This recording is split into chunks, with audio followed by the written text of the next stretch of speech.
할렐루야. 반갑습니다. 사랑합니다. 오늘도 예배하는 주님의 귀한 자녀들 주님의 이름으로 축복합니다. 이 한 주간도 주님과 동행하시면서 이끄시는 성령 안에서 합력하여 선을 이루시고 믿음으로 승리하게 되시기를 주의 이름으로 축복합니다. 우리 서로 축복하며 인사하겠습니다. 반갑습니다. 사랑합니다.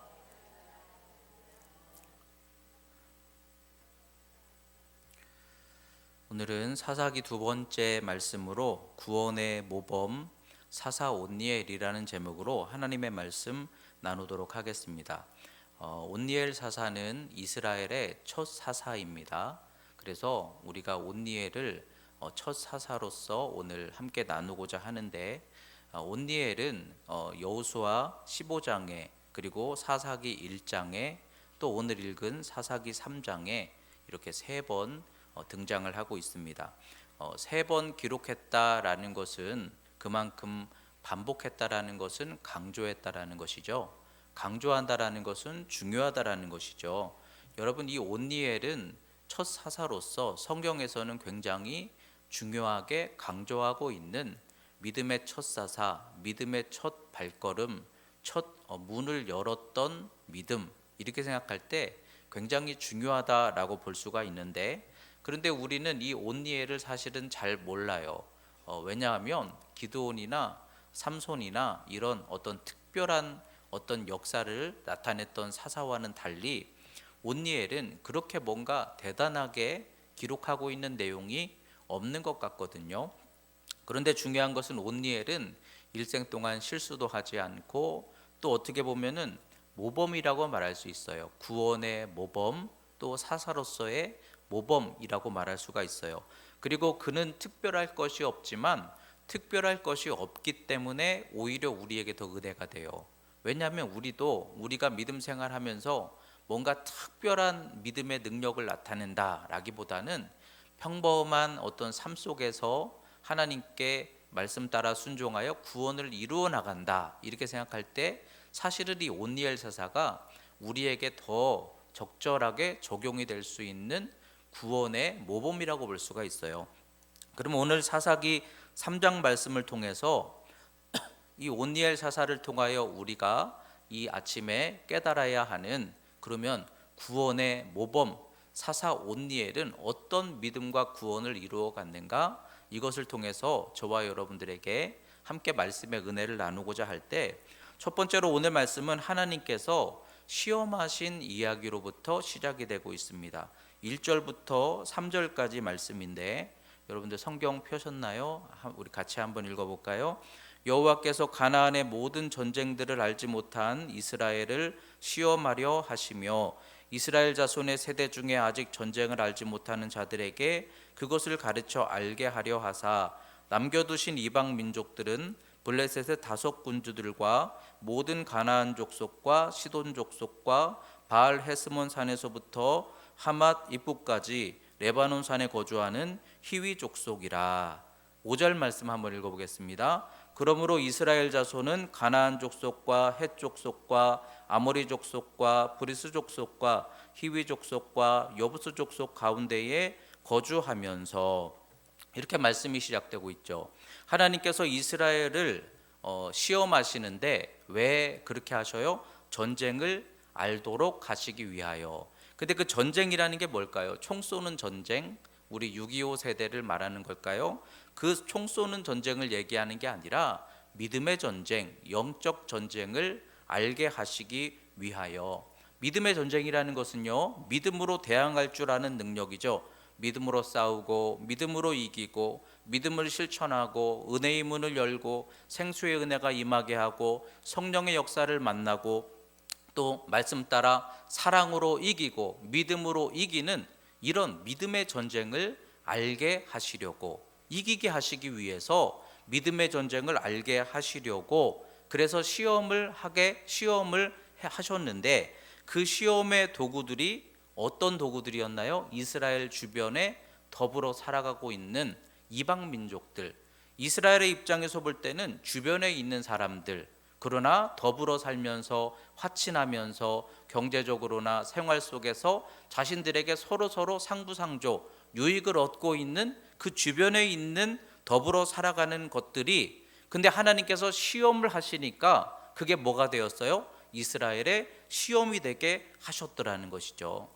여러분, 우리도 지금 살아가면서 나름대로 화친을 맺고 있는 것들이 많이 있을 거예요. 여러분들이 붙들고 있는 것들, 기대하고 있는 것들, 여러분들에게 유익함을 주고 있는 것들. 그런데 여러분, 그것이 내게는 유익함이고 분명 내 살아가는 터전일 수 있어요. 내 소망의 기대일 수 있어요. 근데 하나님이 그것을 바꾸시면 그게 뭐가 된대요? 우리에게 올무가 되고 시험이 된다라는 거예요. 하나님께서 내 삶의 모든 것들을 바꾸시면 그게 시험이 될 수 있다는 거예요. 여러분들이 갖고 있는 그 모든 것들, 내 주변을 둘러싸고 있는 그 모든 것들이 하나님께서 복이 되게 하실 수도 있지만 그걸 바꾸시면 뭐가 될 수 있대요? 시험이 될 수 있대요. 그러니까 여러분, 그래서 우리는 하나님의 은혜를 사모하며 성령의 충만함 속에서 하나님께 기도하는 믿음의 삶을 놓치지 않아야 될 줄 믿습니다. 내게 복과 같은 그것이 하나님이 바꾸시면 시험이 될 수 있다라는 거죠. 그런데 왜 시험을 하시는가? 무엇을 위한 시험인가? 하나님이 시험하실 때는 목적이 있을 거예요. 근데 뭘 위한 시험인가? 하나님이, 그러면 우리는 그 시험을 잘 통과해야 되잖아요. 그러면 우리가 그 시험 속에서 정답을 향할 수 있는 방법이 무엇인가 하고 보니까 4절 말씀 우리 같이 한번 읽어보겠습니다. 남겨두신 이 이방 민족들로 이스라엘을 시험하사 여호와께서 모세를 통하여 그들의 조상들에게 이르신 명령들을 순종하는지 알고자 하셨더라. 아멘. 시험을 하셨는데 이 시험 속에서 하나님이 확인하시려고 하셨던 목적은, 그 시험의 답은 무엇인가 하고 보니까 모세의 율법을 잘 지키는지, 그래서 시험 속에서 시험을 당할 때 하나님 편에 든든하게 서는지 보기 위함이었더라, 이렇게 말씀하고 있어요. 여러분, 그러면 시험을 당할 때 어떻게 해야 됩니까? 우리가 시험을 만날 때는 그 시험을 잘 감당하기 위해서 그 시험거리와 싸워야 됩니까? 아니면 우리가 좌절하고 주저앉아야 됩니까? 그때에 하나님 우리에게 뭘 요구하십니까? 하나님 편에 더 서서 모세에게 말씀하신 율법, 하나님 사랑하고 이웃 사랑하고 그래도 하나님께 예배하고 믿음으로 굳게 서는 것을 우리가 지켜 행할 때 그것이 뭐예요? 시험을 이김이 된다는 거예요. 하나님이 우리에게 뭘 확인하십니까? 잘 싸우는지 보시겠다는 게 아니라 그때의 믿음으로 서서 하나님의 말씀 따라 믿음으로 그 시험을 감당하고 이겨내는지를 확인하시겠다는 거예요. 여호수아 1장 7절 8절에 보면 너무 잘 아는 말씀이 있죠. 예수 안에서 강하고 담대하라. 예수 안에서는 아니지만 하나님 안에서 강하고 담대하라. 여러분, 우리가 항상 붙들고 있는 말씀이죠. 하나님 안에서 하나님께서 함께 하실 것이니, 하나님이 싸우실 것이니 마음을 강하고 담대히 하라. 그래서 여러분, 우리는 마음을 강하게만 먹고 있으면 되나요? 생각해 보세요. 우리가 지금 이 어려운 때를 지나갈 때에 마음을 강하고 담대하게 붙잡고 하나님께서 하실 것이니 그걸 기대하며 가만히 서서 기다리고 있으면 되나요? 여호수아 1장 7절 8절에 분명히 말씀하시는 것은 마음을 강하고 담대히 하라. 그 다음에 더 중요한 것은 좌로나 우로나 치우치지 말고, 마음을 강하고 담대히 하는 것만으로 멈춰서는 안 되고 좌로나 우로나 치우치지 말고 하나님의 율법과 말씀 위에 굳게 서서 지켜 행하라. 그러면 이기리라. 이것이 여호수아에게 주신 약속이거든요. 여러분, 지금 이때에도 동일한 거예요. 마음을 강하고 담대히 하는 것으로만 안 된다는 거예요. 내가 버텨야지, 지켜야지, 그게 아니라 그때에 하나님 편에 서서 율법 위에 굳게 서서 좌로나 우로나 치우치지 말고 하나님의 말씀을 지켜 행하는 자가 될 때에, 믿음으로 힘쓰는 자가 될 때에, 하나님을 향하여 올라가는 성도가 될 때에 그 시험을 이기는 자가 될 수 있다라는 거예요. 여러분, 그래서 우리는 시험을 만날 때 그 시험을 이기기 위해서 지금 성경에서는 뭘 말씀합니까? 신앙생활을 더 힘쓰라는 말씀을 주시는 거예요. 시험이 있을 때 더 기도하고 더 예배하고 더 충성하라. 그것이 이김이고 하나님이 보고자 하는 우리의 중심이라는 거예요. 여러분 시험을 만날 때 절대로 낭망하거나 시험거리와 싸우는 것이 아니라 하나님께로 더 힘써 올라가는 믿음의 성도 되시기를 주의 이름으로 축원합니다. 주변에 있는 것들이 이스라엘의 시험이 되게 하시겠다 하셨지만, 그러나 이스라엘이 믿음으로 강하게 서 있으면 그 주변의 시험거리들은 아무것도 문제가 되지 않는 거예요. 그 모습이 지금 이스라엘 나라의 현재 모습이죠. 여러분, 이스라엘이라는 조그만 나라가 주변에 몇 수십 배 수백 배 어마어마하게 큰 땅덩어리 주변에, 그것도 이스라엘을 미워하는 이슬람 국가들로 주변으로 쭉 둘러싸여 있어요. 이스라엘 땅 가려면 차 타고 못 가요. 다른 나라 통과해야 되니까. 그래서 이스라엘은 비행기만 타고 들어갈 수 있어요. 외딴 섬 같잖아요. 근데 그 주변에 이스라엘을 위협하는 나라들로 쭉 둘러싸여 있는 이스라엘이, 그러나 그럼에도 문제 없어요. 그 둘러싸인 이방, 어떻게 보면은 적대국들 속에서도 이스라엘은 당당하게 그 상황 속에서 흔들림 없이 서 있어요. 왜요? 그들보다 이스라엘이 강하니까.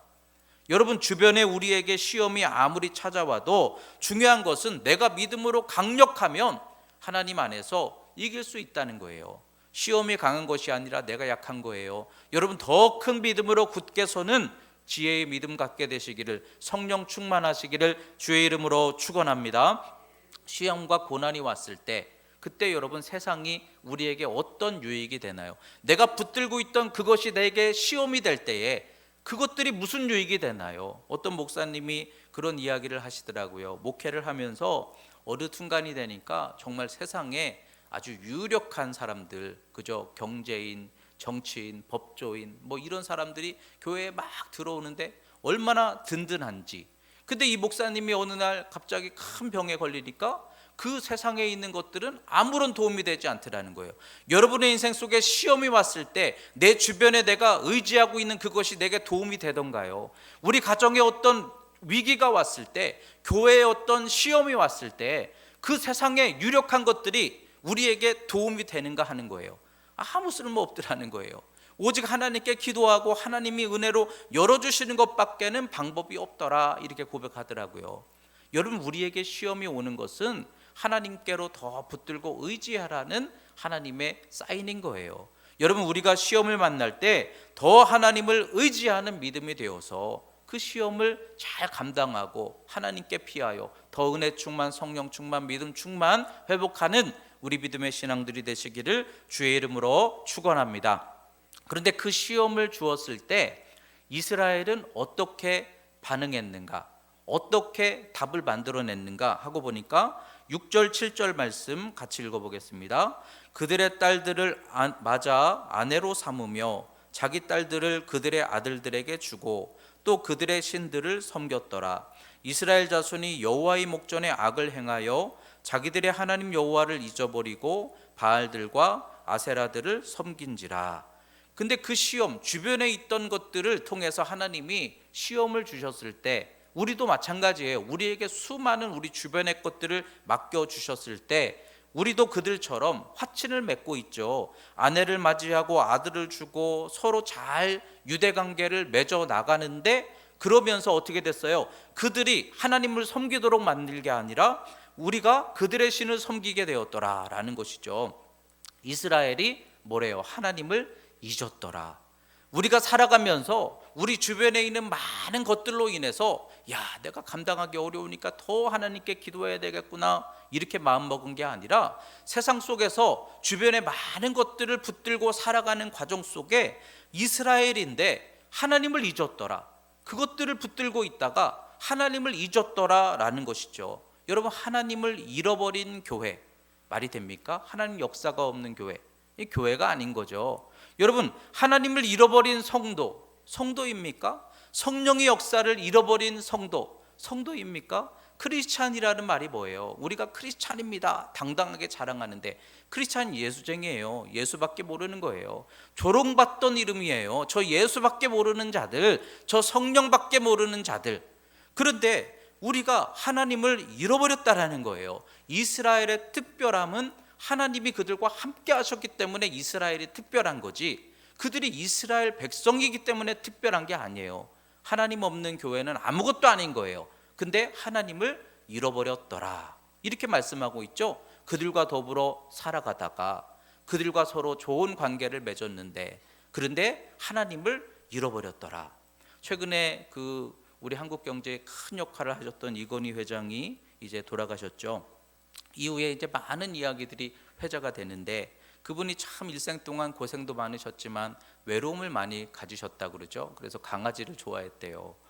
우리나라 그 진돗개 혈통을 이렇게 처음으로 잘 이렇게 순종으로 만들어서 혈통을 이렇게 등록한 사람, 품종을 등록한 분이 그분이라고 뭐 그런 얘기도 하더라고요. 근데 일생 동안 이제 그 강아지 하나를 그렇게 이뻐했대요. 벤지라는 강아지 하나를 그렇게 이뻐했대요. 얼마나 이뻐했는지 사진첩에 보면은 맨 앞에 손자 손녀가 나오고, 그 다음에 벤지가 나오고, 그 다음에 나머지 등등등이 나온대요. 그러니까 벤지를 얼마나 사랑했는지. 근데 생각해 보세요. 벤지가 나타났어요. 뭐 회사에나 어디에 이 벤지가 나타났어요. 그러면 어떻게 할까요, 여러분? 직원들이 어떤 마음일까요? 저 벤지가 나타났어요. 그 강아지가 나타나는데 얼마나 막 긴장하고 조심스러울까요? 왜? 이건희 회장 때문에. 회장이 사랑하는 강아지니까. 근데 이건희 회장이 지금 돌아가시고 나서 그 강아지가 어떤 지금 상황이 되었을까요? 여러분, 회장님이 없는 그 강아지는 사실은 아무것도 이제 아닌 거예요. 물론 다른 사람들이 좋아할 수 있겠지만 우리도 마찬가지예요. 하나님 없는 이스라엘은 사실은 아무것도 아니라는 거예요. 우리는 하나님이 나와 함께 하시기 때문에 성도인 것이고 세상을 감당하는 믿음의 능력인 것이지, 성령이 나와 함께 하시지 않는 상황에서 내가 과연 무엇이에요? 교회를 다니는 것이 중요한 게 아니라 하나님이 나와 함께 하시는 게 중요한데, 세상과 더불어 살다가 그들이 얼마나 엄청난 얘기예요. 하나님을 잃었대요. 이스라엘이 하나님을 잃었대요. 여호와 하나님을 잃었대요. 그리고 그들보다 하나님보다 뭘 더 섬겨요? 세상의 신들을 섬겼다는 거예요. 여러분, 하나님보다 좋아할 수 있는 게 뭡니까? 하나님보다 우리가 더 많은 시간을 힘쓰고 섬기고 힘쓰고 사랑하고, 그것이 뭡니까? 그런데 우리는 하나님보다도 엉뚱한 것들을 더 할애하고 거기에 많은 시간, 정성, 모든 우리의 힘과 사랑을 쏟고 그러고 있는 중에, 여러분, 그것이 우리에게 뭐가 되든가요? 우리가 그들의 밥이 됐다는 거예요. 우리는 많은 정성을 쏟으며 살아가는데 그 세상이 우리에게 복이 되는 게 아니라 오히려 세상은 자꾸 우리를 얼거매게 만들고, 그리고 자연스럽게 우리는 하나님을 잃어버리게 되었다는 거죠. 세상이 우리를 힘들게 하는 게 아니라 우리가 빛을 잃으니 세상을 감당하지 못하게 되었더라. 세상을 의지하는 만큼 세상은 우리에게 기쁨을 두지 못하였더라 라는 것이죠. 근데 이렇게 이스라엘 백성들이 하나님을 잊어버리게 되자 하나님께서는 이스라엘에게 뭘 드십니까? 회초리를 드셨다는 거예요. 하나님께서 깨닫게 하시려고, 우리를 돌아서게 하시려고. 8절 말씀 우리 같이 읽어보겠습니다. 여호와께서 이스라엘에게 진노하사 그들을 메소포타미아 왕 구산 리사다임의 손에 파셨으므로 이스라엘 자손이 구산 리사다임을 8년 동안 섬겼더니. 여러분, 어디서부터 시작됐어요? 우리가 살아가는 일상의 생활, 우리와 더불어 살아가고 있는 이방 족속들 속에서 우리가 그들을 다스리는 게 아니라 그들이 자꾸만 우리를 다스리고 하나님을 잃어버리자 하나님이 구산 리사다임이라는 메소포타미아 왕을 들어서 이스라엘을 징계하셨다는 거예요. 8년 동안을 그에게 얽매임을 당하게 하셨다라는 거예요. 이 구산 리사다임은 정확하게 역사를 비교해 볼 때 누군가라고 이렇게 설명하기가 어려운 왕이에요. 그렇지만 중요한 것은 이 사람은 멀리 있던 왕이에요. 구산 리사다임은 첫째로 그가 누구냐? 정확하게는 어떤 왕과 비교하기는 어렵지만, 그러나 첫째로는 멀리 있던 나라의 왕이고, 둘째는 그 이름이, 구산 리사다임이라는 이름이 두 배로 악랄하다라는 뜻이에요. 멀리 있는데 더 강력하게 악랄한 왕을 통해서 이스라엘을 징계하셨더라. 이게 무슨 말일까요? 여러분, 이 말씀을 묵상하면서 사실 우리가 살면서 내 나름대로 보이는 것들, 힘쓰는 것들, 그래도 우리는 내 나름대로 최선을 다하여 지혜롭게 살아가고 있어요. 내 주변에 있는 사람들을 잘 관계를 맺으면서 나름대로 힘쓰면서 내가 보는 것들, 내가 힘쓰는 것들, 그 속에서 내가 최선을 다하면 문제가 없을 거야. 그렇지 않아요? 내가 인간관계 잘 맺고 내 주변 사람들과 갈등하지 않고 내 나름대로 성실하게 내 주어진 내가 보여지는 상황 속에서 성실하게 최선을 다하여 살면 그래도 문제가 없을 거야. 우리는 그렇게 생각합니다. 내가 보여지는 내 손 안에 내 삶의 영역 안에 있는 것들을 잘 우리가 감당하고 살면 그래도 우리는 문제가 없을 거야. 내가 힘쓰는 만큼 어려움은 없을 거야. 내가 잘 관계를 맺는 만큼 관리하는 만큼 그들이 내게 시험과 올무가 되지는 않을 거야. 근데 여러분 상상이나 했습니까? 지금은 지구촌 시대예요. 상상이나 했습니까? 내가 보고 힘쓰며 살아가는 내 영역 밖에 있는 것들이 우리를 흔드는 것들이 지금 우리에게 보여지고 있어요. 하나님이 하시면 내가 붙들고 있는 것들 밖에 있는 내가 알지 못하는 그 어떤 것을 통해서도 하나님 우리에게 회초리 치실 수 있다라는 거예요. 여러분 그렇잖아요. 요즘에 코로나19로 인해서 얼마나 하늘이 맑았어요. 사람들이 움직이질 않으니까 참 이렇게 맑은 하늘 보기가 얼마나 감사한지. 근데 최근에 또 중국에서 공장을 돌린다 뭐 이런 얘기 나오니까 또 미세먼지가 우리나라를 쫙 덮잖아요. 이 미세먼지로 인해서 호흡기 질환, 각종 질병 때문에 사람들이 질병과 그리고 이제 때로는 생명을 잃기까지 이런 상황이 우리에게 오게 될 줄 누가 알았을까요? 그런데 그 멀리 있는 공장, 먼지 이런 것들이 우리에게 찾아오니까 우리의 힘으로는 할 수 없는데 누구나 상상이나 했겠습니까? 근데 이런 일들을 통해서 우리에게 괴로움이 임할 수도 있구나. 이것은 내 힘쓰는 내가 붙들고 해결할 수 있는 우리나라에서 힘써서 해결할 수 있는 그런 영역 밖에 있는 일이구나. 여러분 이게 우리의 현재 인생이라는 거예요. 여러분 미국의 선거가 이제 곧 이제 치러지게 되는데 마무리가 되는데 그 선거의 결정에 따라서 뭐 우리나라에 엄청난 어떤 영향이 미쳐질 것이다. 여러분 생각해 보세요. 다른 나라 선거가 우리하고 무슨 상관이 있어요. 근데 거기에서 어떤 지도자가 세워지느냐에 따라서 앞으로 우리 한국 경제, 정치, 다양한 우리의 삶의 영역까지도 그것이 영향을 미칠 수 있다라고 한다면 아니 그게 내 손에 있는 영역입니까? 내 손의 영역 밖에 있는 것들을 통해서도 하나님은 얼마든지 우리나라 경제를 흔드실 수 있다는 거예요. 한동안 중국에서 우리나라 사람들을 못 들어오게 했었잖아요. 선교도 못 갔었어요. 근데 그 일로 인해서 아니 뭐 안 들어가면 되지. 근데 우리나라의 수많은 중소기업 운영하는 분들이 얼마나 어려움을 겪었는지 몰라요.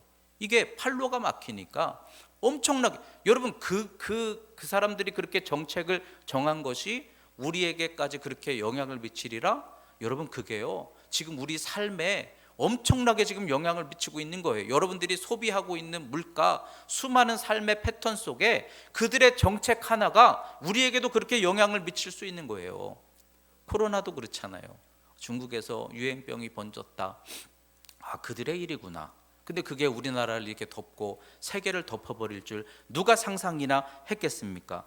여러분 우리가 깨달아야 되는 것은 우리가 애쓰고 힘쓰는 내가 지금 붙들고 있는 내 삶의 영역 속에서 내가 힘쓰고 애쓰면 최선을 다하면 우리는 나름대로 삶에 문제가 없을 거야. 그러나 우리 영역 밖에 있는 것으로 멀리 있는 몇 배는 악한 우리가 알지 못하는 그러나 저 알지 못하는 어떤 곳에서 우리에게 그와 같은 하나님의 어떤 섭리가 열려지게 될 때 그것이 우리를 뒤흔들어 버리고 얽매이게 만들 수도 있는 세상, 그게 지금 우리가 사는 세상이라는 거예요.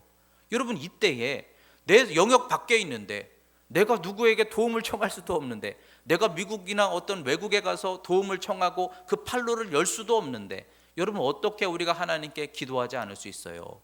지금 우리나라의 경제 모든 상황들이 다 그게 맞물려 영향을 받고 살아가는데 그래서 우리의 소비와 삶의 패턴들이 거기에 다 흔들리며 영향을 받고 있는데 어떻게 내 힘으로 산다고 말할 수가 있느냐 하는 거죠. 근데 하나님이 구산 리사다임을 통해서 회초리를 치시니 이스라엘 백성들이 8년 동안을 억압을 받게 되었다라는 거예요. 그런데 그들은 8년 동안을 버텼다는 거예요. 그러다가 8년이 지나자 하나님께 이제 어떻게 합니까? 호소하였더라. 9절 말씀 읽어보겠습니다. 이스라엘 자손이 여호와께 부르짖음에 여호와께서 이스라엘 자손을 위하여 한 구원자를 세워 그들을 구원하게 하시니 그는 곧 갈렙의 아우 그나스의 아들 온니엘이라. 아멘. 이스라엘이 8년 동안을 얽매임을 당하다가 8년이 되니까 이제서야 깨닫고 하나님께 호소하였다는 거예요. 여러분, 어디서 풀어야 할지를 일찍 발견하는 사람이 복이 있는 줄 믿습니다. 우리 인생에 지금 막힌 것이 어디에 있는 것인가? 사람의 문제인가? 지금 우리나라 현실의 문제인가? 아니면 하나님이 우리에게 은혜를 거두신 문제인가? 하늘의 문이 닫힌 문제인가? 내게 성령의 역사가 있는가 없는가의 문제인가? 이걸 지혜롭게 빨리 분별하고 빨리 하나님께로부터 회복되어야 되겠구나라는 것이라면 빨리 일찍 깨달아서 돌아가는 게 지혜이고 축복인 줄 믿습니다. 그런데 이스라엘은 8년을 버텼다는 거예요. 8년 동안 나름대로 얼마나 나름대로 했겠어요. 엉뚱한 짓 한 거죠. 8년 동안 나름대로 힘쓰고 피할 길을 찾고 애쓰다가 그러나 하다가 할 수 없다라는 걸 깨달으니까 그래서 이번에 이거 보면 또 희망이 열릴 수 있을 거야. 이 사람 붙들고 하면 뭔가 또 그래도 기대할 수 있을 거야. 그러나 해보다가 안 되는 것을 깨닫게 되니까 그때서야 이제 하나님께 돌아와 기도를 하는데 그들의 기도는 호소의 기도였다는 거예요.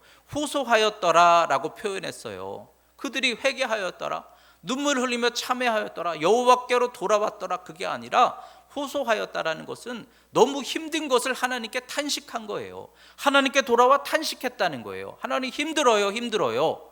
그러나 그들에게 회복이 임한 게 아니라 고통에 대한 부르짖음이었다는 거예요. 하나님은 그들의 호소를 들으시고 그래도 호소하는 그들의 호소를 탄원을 들으시고 그들에게 구원자 온니엘을 세워주셨지만 여기에서 말씀하고 있는 구원자라는 표현이 중요합니다. 하나님이 구원자를 통하여 구원자를 세워주셨다. 근데 그 구원자가 누굽니까? 온니엘이죠. 사사를 세워주셨는데 그 사사를 구원자라고 표현하고 있어요. 구원자라는 이 모이시아라는 단어는 온니엘과 에웃 사사 두 명에게만 표현하고 있는데 구원자가 뭡니까? 구원자는요, 우리의 문제 해방자가 아니에요. 우리 인생의 구원은 어디 있습니까? 하나님과의 회복에 있는 거예요. 여러분, 문제를 해결하는 게 구원이 아니라 하나님과의 회복에 있는 거예요. 하나님의 자녀됨을 회복하고 성령의 충만함을 회복하는 게 그게 우리 인생의 진정한 구원인 줄 믿습니다. 근데 이들은 영웅을 바라는 거죠. 문제를 해결해 줄 영웅을 기대하는 거죠. 그러나 자신들이 완전히 하나님의 자녀로서 살아가는 그 구원에 대해서는 아직도 마음을 쓰지 못하고 있었다라는 거죠. 제가 이제 가끔 이렇게 즐겨보는 것 중에 힘내라 고향교회라는 CTS에서 만든 그런 기독교 방송이 있는데 시골 교회 목사님들의 목회하는 그런 모습들을 이렇게 많이 봅니다. 보면서 참 많은 은혜도 받고 도전도 받고 그렇게 합니다.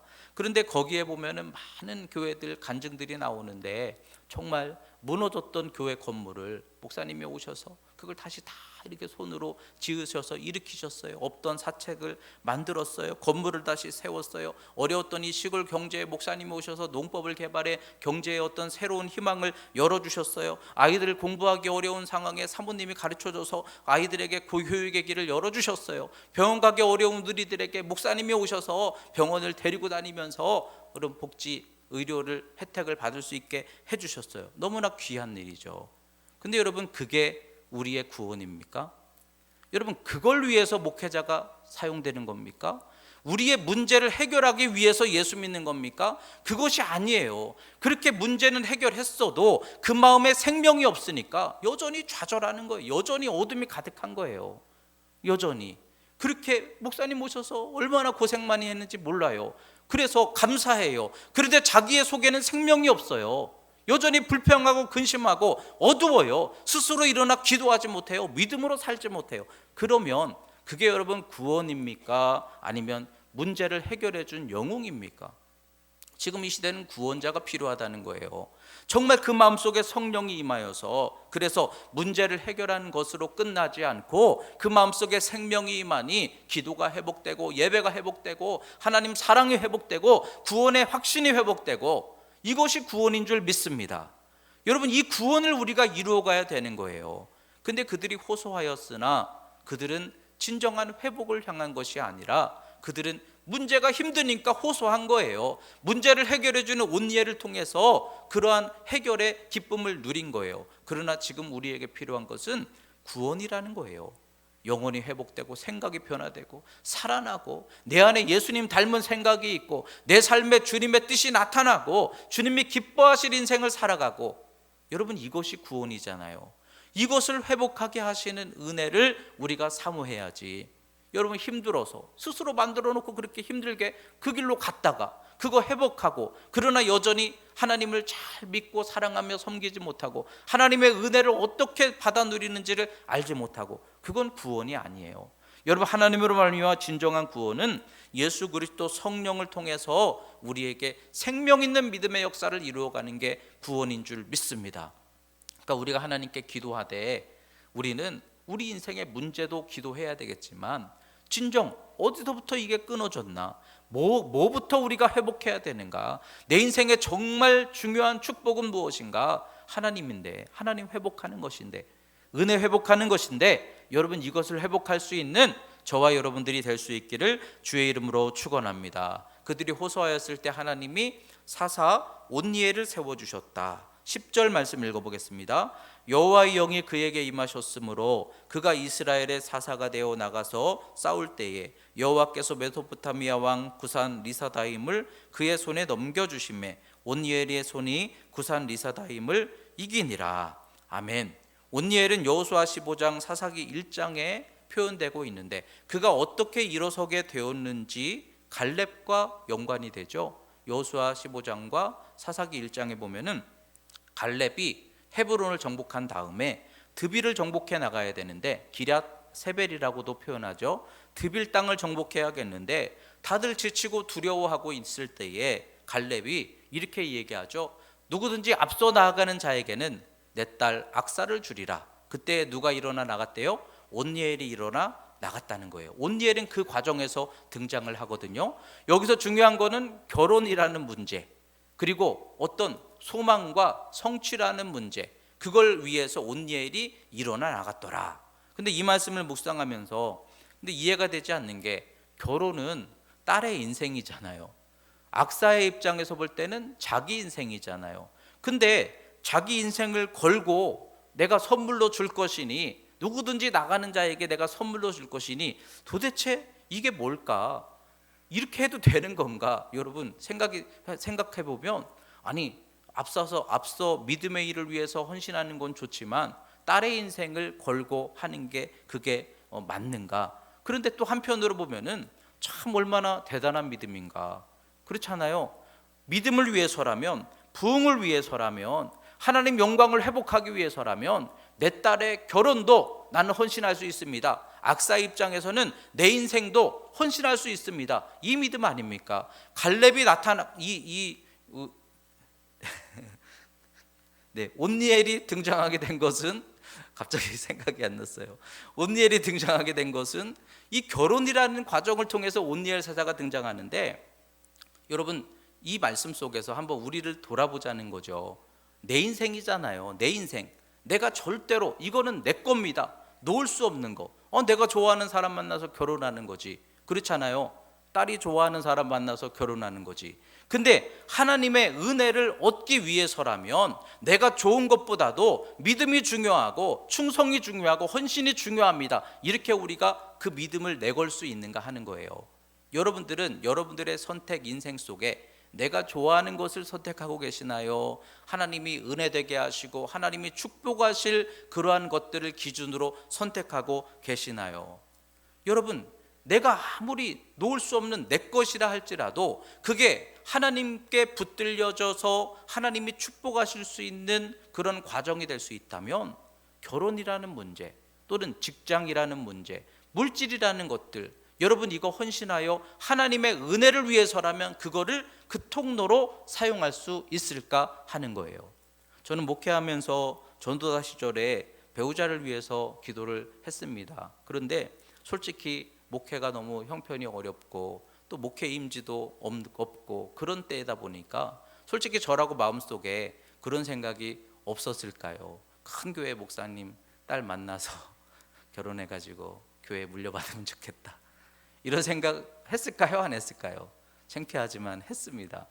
저라고 사람인데 그래도 집안이 탄탄한 사람 만나서 뭐 사업하는 분 만나서 뭐 그래도 내가 만날 배우자인데 그래도 나름대로 뭐 이쁜 사람, 근데 나름대로. 근데 그런 기준들은 시간이 지나면 다 쓸데없더라고요. 그것보다 오직 두 가지만 기도하게 되더라고요. 그냥 함께 평생 목회할 수 있는 좋은 나의 동력자, 그리고 나의 부족한 부분을 채워줄 수 있는 돕는 배필의 역할을 할 수 있는 사람. 그렇게 기도했어요. 그랬더니 하나님께서 제게 붙여주셔서 목회를 감당하게 하시는데, 서로가 함께 목회를 하는 이 함께 동역하는 이것이 하나님의 은혜가 되고 복이 되게 하시니까 나머지는 다 하나님이 열어주시는 거예요. 하나님이 쓰시는 게 복 아닙니까? 목회가 은혜로 열리는 게 복 아닙니까? 하나님이 역사하시는 축복이 있는 게 복 아닙니까? 여러분, 우리는 그 복을 받으려고 하지만 복이 되는 길을 위해서 내가 믿음으로 결단하고 헌신하여 악사를 아내로 주리라, 그 악사를 향하여 믿음의 꿈을 갖고 도전하였던 온니엘처럼, 여러분, 우리가 복이 될 수 있는 길을 향해서, 하나님이 축복하실 길을 향해서 믿음으로 헌신할 줄 아는 것이 온니엘의 등장이고, 그것이 하나님 쓰시는 통로들라는 거예요. 여러분, 내가 원하는 것이 아니라 하나님이 축복하실 길을 향해 나아갈 수 있는 저와 여러분들이 될 수 있기를 주의 이름으로 축원합니다. 온니엘이 자원해서 나간 거예요. 물론 악사가 뭐 예뻤는지 욕심이 있었는지 갈렙의 사위가 되고 싶었는지 그건 모르지만, 어쨌든 자원하여 나아갔을 때 하나님께서 그에게 하나님의 영을 부어 주셨다는 거예요.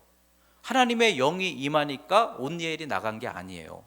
자원하여 나갔더니 하나님께서 감당할 수 있도록 하나님의 영을 부어 주셨다는 거예요. 저도 사실은 목회하면서 그걸 많이 경험합니다. 제가 처음부터 하나님께서 무슨 지혜나 은사를 주신 게 아니에요. 근데 최선을 다하여 하나님 설교 잘하고 싶습니다, 최선을 다하여 애썼더니 하나님이 설교의 지혜를 주시고, 목회도 잘 감당할 수 있고 싶습니다, 기도회를 통해서 우리 성도들에게 은혜를 끼치고 싶습니다, 그랬더니 하나님이 은혜를 주시고, 힘쓰는 자에게 은혜를 주시더라는 거죠. 은혜 주시니까 쓰임 받는 게 아니고. 여러분, 그렇잖아요. 많은 분들이 그렇게 생각해요. 능력 주시면 일할게요. 능력 주시면 일할게요. 평생 일 못해요. 돈 주시면 제가 헌신할게요. 평생 헌신 못해요. 여러분, 믿음으로 충성하니까 이 온니엘이 나아가 서원하고 나아가니까 하나님이 성령을 부어 주셨다는 거예요. 여러분들에게도 똑같은 거예요. 내가 주를 위해 살기를 힘쓰니까 하나님이 지혜를 주시고, 내가 주님의 뜻을 감당하려고 애쓰니까 필요한 능력도 물질도 힘도 주시더라는 거죠. 이게 구원의 방법이라는 거예요. 온니엘을 통해서 우리가 본받을 그 구원의 과정은, 내가 서원하여 힘써 앞서 나아갔을 때 하나님의 영이 임하여 그 온니엘을 통하여 하나님의 승리를 이루어 가도록 그를 사용해 주셨더라 하는 거예요. 순서가 바뀌면 안 돼요.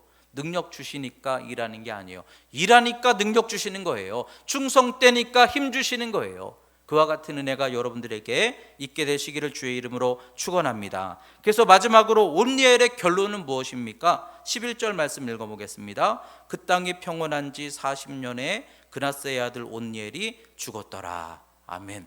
그래서 온니엘을 통해서 하나님이 하신 놀라운 일은 뭡니까? 구산 리사다임을 해치운 겁니까? 만약에 그 일이 그렇게 중요하다면 어떻게 해치웠는지 이걸 기록해 주겠죠. 그런데 이 온니엘에 대한 말씀의 결론은 구산 리사다임을 어떻게 했는지 모르지만 물리쳐 버렸고, 그래서 온니엘이 있는 동안에는 그 땅에 40년 동안 평안이 임하였더라. 이게 결론이에요. 여러분, 하나님의 구원과 축복이 뭡니까? 내게 어떤 큰 문제가 임했는데 그걸 해결했습니다. 이게 축복이 아니라, 이게 하나님이 우리를 부르신 목적이 아니라, 온니엘이 있는 동안에 그래도 하나님의 은혜가 회복된 그 인생 속에 날마다 평안이 임하였더라. 40년 동안 평안이 임하였더라. 온니엘이 죽기까지 여러분들의 삶에 끊임없이 하나님의 은혜와 평강이 임하였더라. 이게 축복이고 이게 우리의 소망의 결론이라는 거예요. 여러분, 평안은 하나님 주시는 은혜예요. 평안이 임한다. 특별할 것이 없다. 그러나 내 삶에 평안이 임한다. 그게 오히려 이스라엘의 회복의 과정이고 구원의 소망이 될 수 있다라는 거죠. 여러분들은 무엇을 소망하십니까? 다윗의 고백과 같이, 여러분, 다윗이 광야에서 얼마나 특별한 경험을 많이 했어요. 그러나 다윗은 내가 바라는 오직 한 가지, 주의 전을 사모하나니, 성전에서 하나님께 예배하며 말씀을 듣던 그때가 너무도 그립습니다. 다윗의 일생의 소원이었어요. 우리의 축복이 무엇입니까? 특별한 일이 있어서 그 특별한 것을 해결하는 것이 아니라 날마다 하나님이 은혜와 평강을 주셔서, 그래서 평안하게 하루하루 살아가는 과정 속에서 하나님이 여러분들을 다시 부흥케 하시고 은혜를 주시고 축복을 주시는 역사, 이것이 여러분 온니엘의 구원과 승리라는 거예요. 오늘 말씀을 통하여 여러분들 전쟁을 아는 자들 되시기를 주의 이름으로 축원합니다. 믿음의 사람이 되고 시험을 잘 감당하시기 바랍니다. 또 이스라엘의 정통성, 하나님이 계심으로 우리는 그리스도인인 거예요. 부르짖어 기도할 줄 알아야 되겠고, 구원을 이루어 가되 진정한 구원은 우리의 영의 생명이 있음을 기억하시기 바랍니다. 앞서 서원하고 나아갔을 때 능력을 받았고 성령 안에서 평안함을 누린 것이 이스라엘의 축복이더라. 이와 같은 은혜가 여러분들에게도 믿음 안에서 충만히 함께하게 되시기를 주님의 이름으로 축원합니다. 아멘.